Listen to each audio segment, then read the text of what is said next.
C'est à Allah qu'appartient tout ce qui est dans les cieux et sur la terre, et Allah embrasse toutes choses, de sa science et de sa puissance. Et il te consulte à propos de ce qui a été décrété au sujet des femmes. Dis, Allah vous donne son décret là-dessus, en plus de ce qui vous est récité dans le livre, au sujet des orphelines auxquelles vous ne donnez pas ce qui leur a été prescrit et que vous désirez épouser, et au sujet des mineurs, encore d'âge faible. Vous devez agir avec équité envers les orphelins. Et de tout ce que vous faites de bien, Allah en est certes omniscient.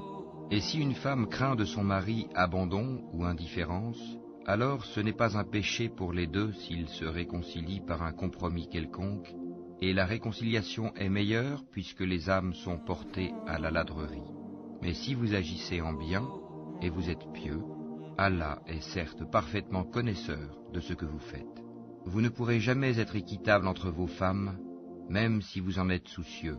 Ne vous penchez pas tout à fait vers l'une d'elles, au point de laisser l'autre comme en suspens. Mais si vous vous réconciliez et vous êtes pieux, donc Allah est certes pardonneur et miséricordieux. Si les deux se séparent, Allah, de par sa largesse, accordera à chacun d'eux un autre destin. Et Allah est plein de largesse et parfaitement sage.